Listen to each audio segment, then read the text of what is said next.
उत्तर प्रदेश सरकार में कैबिनेट मंत्री और निषाद पार्टी के राष्ट्रीय अध्यक्ष the political godfather of fisherman Sanjay Nishad ji हमारे साथ मौजूद हैं। उनसे बात करेंगे, विभिन्न मुद्दे हैं। सर, आपके गठबंधन के साथी हैं नीतीश कुमार, महिलाओं के चेहरे से नकाब खींच रहे हैं। कितना सही मानते हैं कि नकाब खींच लिया प्रोग्राम के दौरान ऑन कैमरे? इस खींच नहीं रहे, हटा रहे हैं कि मतलब सही में ही है कि कोई दूसरा तो नहीं है। जो भाई आखिर किसी को नियुक्ति प्रमाण पत्र दिया जा रहा है तो फार्म तो नकाब में हो नहीं है, फार्म में तो चेहरा लगा होगा ना, तो वही ले जा रहा है कि कोई और ले जा रहा है। और इस पर लोगों को हो हल्ला नहीं करना चाहिए, हमेशा पॉजिटिव सोचना चाहिए। अरे वो भी तो आदमी है ना, पीछे नहीं पड़ जाना चाहिए। छू दिया नकाब तो इतना हो गया, कहीं और छूते तब क्या हो जाता। नहीं तो आपको क्या लग रहा है कि कहीं और भी छू लेते क्या है? आप तो इस तरह की बात कर रहे हैं, क्या कहीं और छू लेते? नहीं, आप लोग तो अब नकाब पर इतना है, कहीं और चेहरा वरा छुआ जाता है, कहीं और अंगुली पड़ जाती, तब क्या करते हैं आप लोग? नकाब तो छूना लाजमी, क्योंकि भाई प्रमाण पत्र वही व्यक्ति ले रहा कि नहीं ले रहा, ये तो होना चाहिए ना। तो इसको आप सही मानते हैं? नीतीश कुमार ने जो किया है समर्थन करते हैं? ये अधिकारियों का काम था, अधिकारियों को नियमतः चेहरा सही करके ले जाना चाहिए था। गलती अधिकारियों की थी, अब फंस गए बेचारे हमारे मुख्यमंत्री जी। एक सवाल और था कि अखिलेश यादव ने महिलाओं को कहा है कि सरकार बनेगी तो 40,000 रुपये सालाना देंगे जो गरीब महिलाएं होंगी।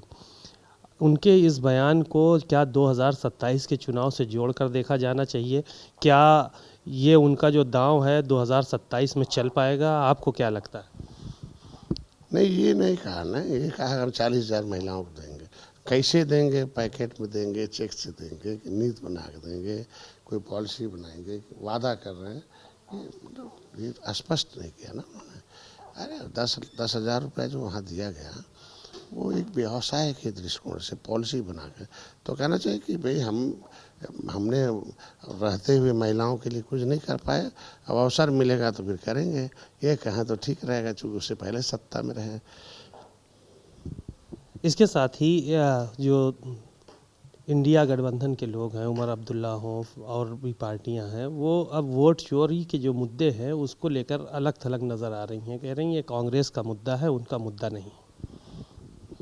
देखिए, कांग्रेस कहते हैं history the mother of politics, इतिहास राजनीति की माँ होती है। और इतिहास बताता है कि जब पावर ऑफ ट्रांसफ़र अंग्रेज़ों से हुआ तो अंग्रेज़ों ने कहा भाई हम अध्यक्ष को देंगे।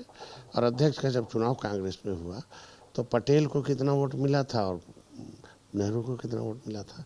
आप बोलो कि 2 वोट पाने वाले प्रधानमंत्री हो गए, ज़्यादा वोट पाने वाले बाहर हो गए। तो कैसे, तो सार्वजनिक है कि कैसे हो? इनके ऊपर तो नोट और नौकरी की चोरी है कि मैं मिल्कमैन अपनी संख्या से 100 गुना, लेदरमैन, अदरमैन कहाँ चला गया भाई जब संविधान में था? तो ये सब ठीक नहीं है। संवैधानिक सुरक्षा, संवैधानिक संस्था है चुनाव आयोग, उस पर हमारी हाजिर टिप्पणी ठीक नहीं है। आपके भारतीय जनता पार्टी जो है, आपकी गठबंधन की पार्टी है, उसने एक अपना प्रदेश अध्यक्ष नियुक्त किया है। उन्होंने पहले दिन ही इस बात को कहा कि अगर ज़रूरत पड़ेगी तो कार्यकर्ताओं के लिए हम सरकार से लड़ने का काम करेंगे। क्या ये मान के चला जाए कि ये पीडीए की काट है या फिर सरकार के लिए मुसीबत? इसको क्या मान के चला जाए? क्योंकि नए प्रदेश अध्यक्ष का चयन हुआ है, सभी ने स्वागत किया, लेकिन उनके पहले बयान से तमाम चीज़ें जो है वो विरोधाभासी नज़र आ रही हैं। अरे ऐसा नहीं है।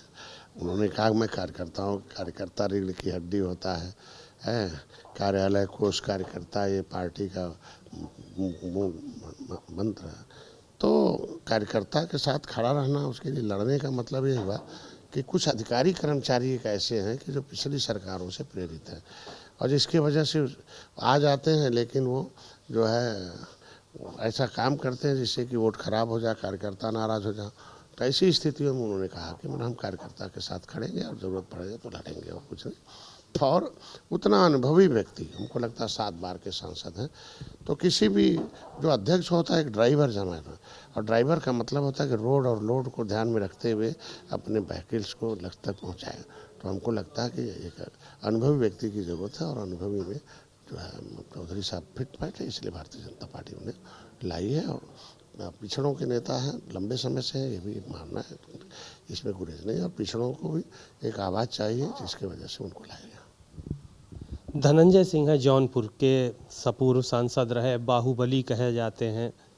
लगातार वो अखिलेश यादव पर हमलावर नज़र आ रहे हैं और कह रहे हैं कि अखिलेश यादव उनका नाम लेकर राजनीति कर रहे हैं, छतरियों से नफरत करते हैं। कोडीन कफ सिरप को लेकर अखिलेश यादव और समाजवादी पार्टी काफ़ी हमलावर रही उनके ऊपर। अभय सिंह समाजवादी पार्टी से विधायक हैं, उन्होंने कोडीन भैया भी कहा कि मिर्ज़ापुर में कालीन भैया और यहाँ कोडीन भैया जौनपुर में।